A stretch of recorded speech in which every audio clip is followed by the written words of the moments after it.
സാമൂഹ്യക്ഷേമ പെൻഷൻ വാങ്ങിയ ഉദ്യോഗസ്ഥർക്കെതിരെ നടപടിയെടുത്ത് സംസ്ഥാന സർക്കാർ. കൃഷി വകുപ്പിന് കീഴിലെ ഉദ്യോഗസ്ഥർക്കെതിരെയാണ് ആദ്യ നടപടി ഉണ്ടായിരിക്കുന്നത്. മണ്ണ് സംരക്ഷണ വിഭാഗത്തിലെ 6 ഉദ്യോഗസ്ഥരെ സസ്പെൻഡ് ചെയ്തു. വിശദാംശങ്ങൾ കണ്ണൻ നായർ നൽകും. കണ്ണൻ, സംസ്ഥാനത്തെ ആദ്യ നടപടിയാണിത്. മണ്ണ് സംരക്ഷണ വകുപ്പിലെ 6 ഉദ്യോഗസ്ഥർക്ക് നേരെയാണ് ഈ നടപടി ഇപ്പോൾ ഉണ്ടായിരിക്കുന്നത്. എന്തൊക്കെയാണ് ഇവർ നേരിടേണ്ടി വരിക? ആദ്യം തന്നെ എടുത്തു പറയേണ്ടത് ഈ ഉദ്യോഗസ്ഥർക്കെതിരെ നടപടി എടുക്കാനുള്ള ആർജവം കാണിച്ച മന്ത്രിയുടെ ഒരു നിലപാടാണ്. കഴിഞ്ഞ ദിവസമാണ് ഇത് സംബന്ധിച്ചൊരു ചർച്ച നടന്നത്. നേരത്തെ തന്നെ ധനവകുപ്പ് ഇത് സംബന്ധിച്ച ഒരു ഏതൊക്കെ ഉദ്യോഗസ്ഥരാണ് ക്ഷേമ പെൻഷൻ അനധികൃതമായി വാങ്ങുന്നത് സംബന്ധിച്ചൊരു കൃത്യമായ വിവരം കൃഷി വകുപ്പിന് കൈമാറിയിരുന്നു. അതിന്റെ അടിസ്ഥാനത്തിൽ കാർഷിക വികസന കമ്മീഷൻ അടക്കമുള്ള ആൾക്കാർ യോഗം ചേർന്നു.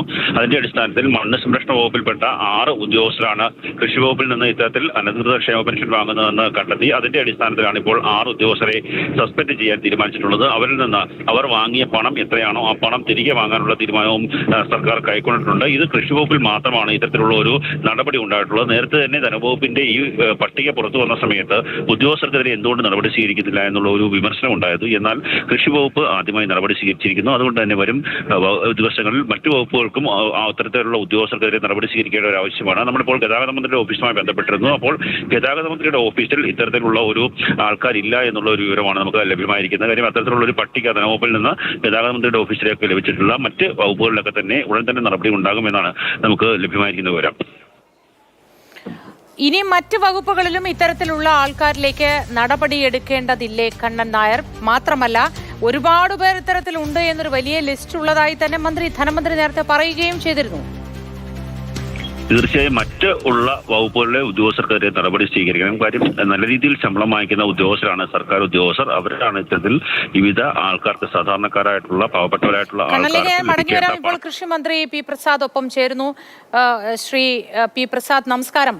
ഏതായാലും ഈ ഒരു നടപടി അതിവേഗം ഉണ്ടായിരിക്കുന്നു. ഈ വകുപ്പിൽ നിന്നും അഭിനന്ദനങ്ങൾ പറയാതിരിക്കാൻ നിർവാഹമില്ല. കാരണം ഒരുപാട് ഉദ്യോഗസ്ഥർ സാധാരണക്കാരന് കിട്ടേണ്ട ഈ ആനുകൂല്യങ്ങൾ തട്ടിയെടുത്ത സാഹചര്യത്തിലാണല്ലോ ഇത്. താങ്കൾ ഇതിനോട് എന്താണ് ഈ അവസരത്തിൽ പ്രതികരിക്കുന്നത്? അല്ല, ഇങ്ങനെ സാമൂഹ്യക്ഷേമ പെൻഷന്റെ കാര്യത്തിൽ സർക്കാരിന്റെ ഒരു നിർദ്ദേശം വന്നിരുന്നു. ധനകാര്യ വകുപ്പ് ഇത് കണ്ടെത്തിയ ശേഷം എല്ലാ വകുപ്പുകൾക്കും ബന്ധപ്പെട്ട ഉദ്യോഗസ്ഥന്മാരുടെ പേരുവിവരങ്ങൾ കൊടുത്തിരുന്നു. ഈ കാര്യങ്ങൾ പരിശോധിച്ച് ഉചിതമായ നടപടി സ്വീകരിക്കണം എന്ന് തന്നെയാണ് ഞങ്ങൾ നിർദ്ദേശിച്ചത്. കൃഷി വകുപ്പിനോടും മണ്ണ് സംരക്ഷണ മണ്ണ് പര്യവേഷണ വകുപ്പിനോട് അത് ആവശ്യപ്പെടുകയുണ്ടായി. 2 വകുപ്പുകളും ആ കാര്യത്തിൽ അതിന്റെ പരിശോധന നടത്തി തുടർ നടപടികൾ സ്വീകരിക്കാൻ ഒരു ഇതാണ്. അതിന്റെ ഭാഗമായിട്ടാണ് ഇപ്പോൾ മണ്ണ് പര്യവേഷണ മണ്ണ് സംരക്ഷണ വകുപ്പിലെ ജീവനക്കാര് ഇത് കൈപ്പറ്റതായി കണ്ടെത്തിയുടെ പേരിൽ നടപടി സ്വീകരിച്ചിരിക്കുന്നത്. നമുക്ക് ഒരു സാമൂഹ്യക്ഷേമ പെൻഷനൊക്കെ വളരെ ദുർബലരായ ജനതകൾക്ക് വേണ്ടി നിശ്ചയിച്ചിരിക്കുന്ന ഒന്നാണ്. അതിനകത്ത് ഒരു അബദ്ധങ്ങൾ പറ്റിപ്പോയാൽ അത് മനസ്സിലാക്കാം. പക്ഷെ ഇത് അബദ്ധമാണെന്ന് തോന്നുന്നില്ലെന്നാണ് എനിക്ക് തോന്നുന്നത്. ഉയർന്ന അല്ലെങ്കിൽ തീരെ താണ നിലയിലുള്ള അല്ലാതുള്ളവരും ഇത് കൈപ്പറ്റിയിരിക്കുന്നതാണ് ഡയറക്ടർ എനിക്ക് നൽകിയിട്ടുള്ള വിവരം. അത് തിരിച്ചടക്കുകയും വേണം. മറ്റ് ഒന്ന് ഇടപെട്ടോട്ടെ. അതായത് ഇത് ഒരു അബദ്ധം പറ്റാൻ സാഹചര്യമില്ല എന്ന് നമുക്ക് എല്ലാവർക്കും അറിയാം. ഈ വ്യക്തമായ രേഖകൾ നൽകി അത് സാക്ഷ്യപ്പെടുത്തിയാൽ മാത്രമല്ലേ ഈ പെൻഷൻ അനുവദിക്കാൻ കഴിയുകയുള്ളൂ. അങ്ങനെയെങ്കിൽ ഇത് സാക്ഷ്യപ്പെടുത്തിയവരാരായിരിക്കും? അല്ല, അത് നോക്കേണ്ടതുണ്ട്. അതെങ്ങനെയാണെന്നുള്ളത് നോക്കേണ്ടതുണ്ട്. നമ്മുടെ മുമ്പിൽ ഒരു ആദ്യത്തെ അനുഭവമാണ് നമുക്ക് ഇങ്ങനെ ഇത്തരത്തിൽ കൈപ്പറ്റിയിരിക്കുന്നു എന്നുള്ള വിവരം. അതുകൊണ്ട് എങ്ങനെയാണ് ഇതെല്ലാം സംഭവിച്ചതെന്നുള്ള കൂടി വീണ്ടും പരിശോധന ആവശ്യമാണ്. ഞാൻ നേരത്തെ പറഞ്ഞതുപോലെ ഏതെങ്കിലും ഒരു അബദ്ധത്തിൽ പറ്റി പോകുന്നതാണ് എന്ന് അങ്ങനെ കരുതാൻ പറ്റില്ല. ഇതിനകത്ത് വർക്ക് സൂപ്രണ്ട് അടക്കമുള്ള ഉദ്യോഗസ്ഥന്മാരുണ്ടെന്നാണ് ഞങ്ങൾക്ക് മനസ്സിലാവുന്ന തരത്തിലേക്കെല്ലാം എത്തിയിരിക്കുന്നത്.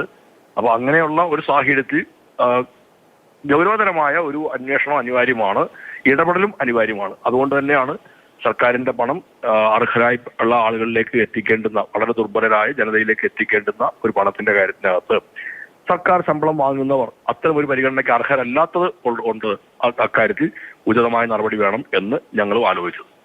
ശരി, വളരെ നന്ദി ശ്രീ പി പ്രസാദ്. കൃഷിമന്ത്രിയാണ് നമ്മളോട് പ്രതികരിച്ചത്. കണ്ണൻ നായർ തുടരുന്നുണ്ട്. കണ്ണൻ, കൃഷിമന്ത്രി പറയുന്നത് ഇത് അബദ്ധത്തിൽ സംഭവിച്ചതാകാൻ തരമില്ല എന്നാണ്. അങ്ങനെ അബദ്ധത്തിൽ സംഭവിച്ചതല്ല എന്ന് നമുക്ക് എല്ലാവർക്കും അറിയാം. അങ്ങനെയെങ്കിൽ എന്തുകൊണ്ടായിരിക്കും ഇവരൊക്കെ ഇത്തരത്തിലൊരു ഇടപെടൽ നടത്തിയത് എന്ന് അതിശയം തോന്നിപ്പോവുകയാണ്.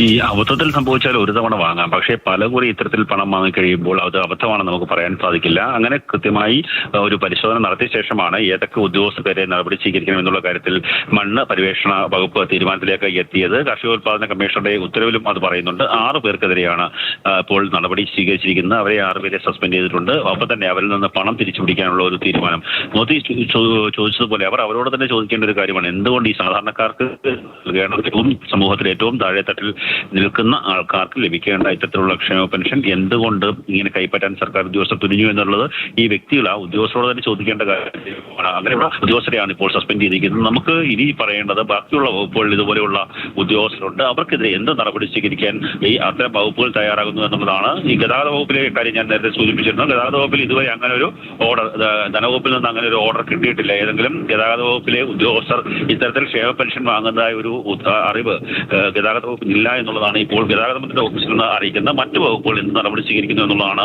നോക്കിക്കാണേണ്ടത്. കാര്യം ഇത്തരത്തിലുള്ള ഉദ്യോഗസ്ഥർക്കെതിരെ ശക്തമായ നടപടി സ്വീകരിക്കുകയും ഭാവിയിൽ ഇത്തരത്തിൽ പാവപ്പെട്ടവരുടെ പണം തട്ടിയെടുക്കുന്ന അവസ്ഥയിലേക്ക് കാര്യങ്ങൾ എത്തിക്കാതിരിക്കുന്നതിനുള്ള ഒരു ക്രമീകരണം ഏർപ്പെടുത്തുകയും ചെയ്യേണ്ടത് അത്യാവശ്യമാണ്. തീർച്ചയായിട്ടും അത്തരത്തിലൊരു ക്രമീകരണം നടത്തേണ്ടത് അത്യാവശ്യമാണ്. കണ്ണനായർ, ഈ 6 ഉദ്യോഗസ്ഥരുടെയും പേര് വിവരങ്ങൾ കണ്ണനായർ നേരത്തെ പറഞ്ഞിരുന്നു എന്ന് തോന്നുന്നു. കൂടുതൽ വിശദാംശങ്ങൾ എന്തൊക്കെയാണ് അതുമായി ബന്ധപ്പെട്ട്? ബന്ധപ്പെട്ട് മീനങ്ങാടി, അതുപോലെ തന്നെ വടകര അടക്കമുള്ള തിരുവനന്തപുരത്തെ സെൻട്രൽ അനലിറ്റിക്കൽ ലാബ് അടക്കം ഉദ്യോഗസ്ഥരാണ് അതിന് നടപടി നമുക്ക് ലഭ്യമായിരിക്കുന്ന വിവരം. ഇത് സംബന്ധിച്ചുള്ള ഓർഡറും കൃത്യമായി തന്നെ സർക്കാർ പുറത്തിറക്കിയിട്ടുണ്ട്. ഈ 6 ഉദ്യോഗസ്ഥരെ സസ്പെൻഡ് ചെയ്തുകൊണ്ടുള്ള ഓർഡർ കഴിഞ്ഞ ദിവസമാണ് ഈ കാർഷികോൽപാദന കമ്മീഷൻ പുറത്തിറക്കിയത്. നേരത്തെ മന്ത്രി സൂചിപ്പിച്ചതുപോലെ ഇത്തരത്തിലുള്ള ഒരു പ്രശ്നം ശ്രദ്ധയിൽപ്പെട്ടത് സമയത്ത് തന്നെ കൃത്യമായിട്ടുള്ള ഒരു പരിശോധന. മടങ്ങി വരാം. ജ്യോതികുമാർ ചാമക്കാല ഒപ്പം ചേരുന്നു. ശ്രീ ജ്യോതികുമാർ ചാമക്കാല, നമസ്കാരം.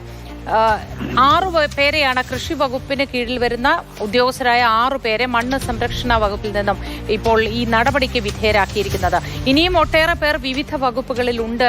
ഒരു ലിസ്റ്റ് തന്നെ ഉണ്ട് എന്ന് നേരത്തെ ധനമന്ത്രി അടക്കം വെളിപ്പെടുത്തുകയും ചെയ്തിരുന്നു. താങ്കൾക്ക് എന്താണ് ഈ അവസരത്തിൽ പ്രതികരിക്കാനുള്ളത്? ഇത്തരത്തിൽ അർഹതപ്പെട്ട സാമൂഹ്യ സുരക്ഷാ പെൻഷൻ അനർഹരായിട്ടുള്ളവർ കൈപ്പറ്റിയിട്ടുണ്ടെങ്കിൽ അവർക്കെതിരെ നടപടി വേണം. പക്ഷെ ആ നടപടി എടുക്കുമ്പോൾ നമ്മൾ സ്വാഭാവികമായിട്ട് ചിന്തിക്കേണ്ട ഒരു കാര്യം, ഇപ്പോ ഫിനാൻസ് ഡിപ്പാർട്ട്മെന്റിന്റെ കണ്ടെത്തലനുസരിച്ച് 1480 പേരുടെ ലിസ്റ്റാണ് അവരുടെ കൈവശമുണ്ട് എന്ന് അവകാശപ്പെടുന്നത്. എന്നാൽ ഇതിന്മേൽ തുടർ നടപടി സ്വീകരിക്കാൻ ഓരോ വകുപ്പുകളെ ചുമതലപ്പെടുത്തുകയായിരുന്നു. അതിൽ കൃഷി വകുപ്പിലെ സോയിൽ കൺസർവേഷൻ ഡിപ്പാർട്ട്മെന്റിലുള്ളവർക്കെതിരെയാണ് ഇപ്പം നടപടി വന്നിട്ടുള്ളത്.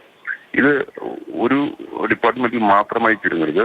ഇത്തരത്തിൽ തട്ടിപ്പ് കാണിച്ചിട്ടുള്ളവരെ എല്ലാ ഡിപ്പാർട്ട്മെന്റിലും ഒരേ രീതിയിലുള്ള ശിക്ഷയാകണം ഉണ്ടാകേണ്ടതെന്നായിരിക്കും തർക്കമില്ല. കാരണം ഒരു ഡിപ്പാർട്ട്മെന്റ് അവർക്കെതിരെ നടപടി എടുക്കുകയും മറ്റൊരു ഡിപ്പാർട്ട്മെന്റ് നടപടി എടുക്കാതിരിക്കുകയും ചെയ്യുന്നത് ശരിയില്ല. അതുകൊണ്ട് തന്നെ ഈ തട്ടിപ്പുമായി ബന്ധപ്പെട്ട് നടപടി സ്വീകരിക്കുമ്പോൾ അത് എല്ലാ ഡിപ്പാർട്ട്മെന്റും ഒരേ യാഥാർത്ഥ്യത്തിൽ തന്നെ നടപടി സ്വീകരിക്കേണ്ടതുണ്ട് എന്നുള്ളതാണ് യാഥാർത്ഥ്യം. കാരണം ഡിപ്പാർട്ട്മെന്റിന്റെ സൗകര്യം അനുസരിച്ച് ചിലർക്കെതിരെ നടപടി എടുക്കുകയും ചിലർക്കെതിരെ നടപടി എടുക്കാതിരിക്കുന്നത് ശരിയല്ല. ഒന്ന്. രണ്ടാമത്തേത്, ഇതുമായി ബന്ധപ്പെട്ട ലിസ്റ്റ് എന്തുകൊണ്ടാണ് പുറത്തുവിടാത്തത്? ഈ ലിസ്റ്റ് പബ്ലിക് അറിയട്ടെ. പബ്ലിക് അറിയുന്നതിൽ എന്താ തെറ്റ്? അപ്പോൾ ഈ 6 പേരെ സംബന്ധിച്ചപ്പോൾ പേര് പുറത്തു വരുന്നു. ഇവർ മാത്രമല്ല, 1480 പേരിൽ നിന്ന് 6 പേരുടെ പേര് മാത്രം പുറത്തുവിട്ട കാര്യമില്ലല്ലോ. മുഴുവൻ ലിസ്റ്റും പുറത്തുവിടട്ടെ. അവർക്ക് പറയാനുള്ളത് അവരും പറയട്ടെ. തട്ടിപ്പ് നടന്നു എന്ന് ബോധ്യപ്പെട്ടതിന്റെ അടിസ്ഥാനത്തിലാണ് ഇത്തരത്തിൽ ലിസ്റ്റ് ഉണ്ടായിട്ടുള്ളത്. അപ്പോൾ ആ ലിസ്റ്റ് പുറത്തുവിടണം. അതിൽ കുറ്റക്കാരായിട്ടുള്ള മുഴുവൻ ആളുകളുടെ പേരിൽ ഒരേപോലെ തന്നെ നടപടി എടുക്കണം. ഇത് ഡിപ്പാർട്ട്മെന്റുകളിലേക്ക് കൊടുത്ത് ഡിപ്പാർട്ട്മെന്റ് ഉചിതമായ തീരുമാനമെടുക്കട്ടെ എന്ന് പറഞ്ഞ് ഓരോ ഡിപ്പാർട്ട്മെന്റ് അവരുടെ ഔചിത്യപൂർവ്വമായ തീരുമാനമെടുക്കട്ടെ എന്ന് പറയുന്നതിനപ്പുറത്തേക്ക് സെൻട്രലൈസ് ചെയ്ത് കേന്ദ്രീകരിച്ച് എടുക്കുന്നതിരെ ഒരേ രീതിയിലുള്ള നടപടിയാണ് ഉണ്ടാകേണ്ടത്. ശരി, വളരെ നന്ദി ശ്രീ ജ്യോതികുമാർ ചാമക്കാല. വളരെ സെൻട്രലൈസ് ചെയ്തിട്ടുള്ള ഒരു നടപടി, കേന്ദ്രീകൃതമായൊരു നടപടിയാണ് ഇക്കാര്യത്തിൽ വേണ്ടത് എന്നാണ് അദ്ദേഹം അഭിപ്രായപ്പെടുന്നത്. ഓരോ വകുപ്പിനും ഇത് വീതിച്ചു കൊടുത്ത് അവരവരുടെ നടപടികൾ എടുക്കട്ടെ എന്ന് പറയുന്നതിന് പകരം ഒരുമിച്ച് ഇവർക്കെല്ലാവർക്കും ഒരു നടപടി സർക്കാരിന്റെ ഭാഗത്തുനിന്ന് ഉണ്ടാവട്ടെ എന്നാണ്.